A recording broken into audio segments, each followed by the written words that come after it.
Hi, welcome to துஷ் home cooking. இன்றைக்கி நம்ம பார்க்க போகிறது ரொம்பவே டேஸ்டியான போஞ்சி பெரட்டல் ஒன்று. இந்த மாதிரி போஞ்சி பெரட்டல் செஞ்சீங்கன்னு சொன்னால் ரொம்ப நேரம் கெடாமல் இருக்கும். அப்போ நீங்கள் எங்கேயாவது சாப்பாடு கட்டிட்டு போகிறீங்க அப்படின்னா இந்த மாதிரி செய்யலாம். ரொம்பவும் டேஸ்ட்டாகவும் இருக்கும். அதே நேரம் எந்த வகையான ரைஸோடையும் அது ஒத்து போகும். வாங்க பார்ப்போம் அது எப்படி செய்கிறதுன்னு. முதல்ல பாத்திரம் ஒன்று அடுப்பில் வச்சு சூடானதோ 1 டீஸ்பூன் அளவுக்கு தேங்காய் எண்ணெய் விட்டுட்டு அதுக்குள்ளே நம்ம நீல வாக்கில் வெட்டி வச்சுருக்கிற வெங்காயத்தை சேர்த்து தாளிச்சுக்கிறணும். அதுக்கு நம்ம போஞ்சியை இந்த மாதிரி வெட்டி வச்சுக்கிறணும். அதாவது சரிவாக வச்சு சின்னதாக வெட்டிக்கிறணும். அப்போ தான் அந்த பெரட்டல் ரொம்ப டேஸ்ட்டாக இருக்கும். அதுக்கப்புறம் வெங்காயம் நல்லா தாளித்ததோ அதுக்குள்ளே கருவேப்பிலையும் போட்டு தாளிச்சுக்கிறணும். அதுக்கப்புறம் இந்த மாதிரி நம்ம சின்னதாக வெட்டி வச்சுருக்கிற போஞ்சியையும் அதுக்குள்ளே போட்டு நல்லா அந்த எண்ணெயிலேயே தாளிக்கணும். இப்போ இந்த நேரத்தில் அடுப்பை மீடியம் ஃப்ளேமில் வச்சிங்கன்னா சரியாக வரும்.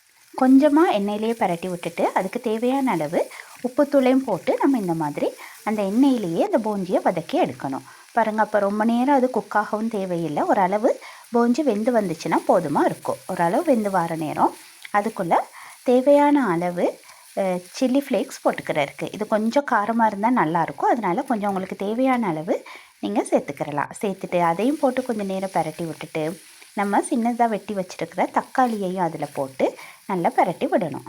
இந்த போஞ்சியை அந்த எண்ணெயிலேயே தான் வதக்குவோம். இதுக்கு மேலே நிறைய எண்ணெயோ தண்ணியோ விடுறது இல்லை. இப்போ இந்த மாதிரி வதங்கி வர நேரம் பாருங்கள், அப்படி கரண்டியில் அமுக்கி பார்த்தீங்கன்னா போஞ்சி நல்லா கரண்டியில் நசுக்கப்படும். அப்போ அப்படி இருந்துச்சுன்னு சொன்னால் அது வெந்துருச்சுன்னு அர்த்தம். அந்த நேரம் அடுப்பு ஆஃப் பண்ணிடுங்க.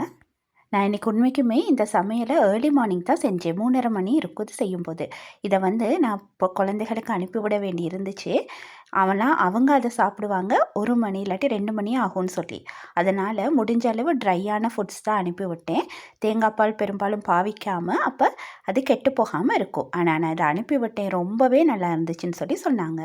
ஸோ இந்த மாதிரி ஃப்ரைட் ரைஸ் மாதிரி காம்பினேஷனோட இந்த போஞ்சி பெரட்டல் செஞ்சு பாருங்கள். ரொம்பவே டேஸ்டியாகவும் இருக்கும். அந்த காம்பினேஷன் ரொம்ப சூப்பராக இருக்கும். நீங்கள் இந்த போஞ்சி பெரட்டலை ட்ரை பண்ணி பார்த்துட்டு எப்படி இருந்துச்சுன்னு சொல்லுங்கள். உங்களுக்கு பிடிச்சிருந்துச்சுன்னா துஷ் ஹோம் குக்கிங்கை சப்ஸ்கிரைப் பண்ணி லைக் பண்ணி ஷேர் பண்ணுங்கள். தேங்க்யூ.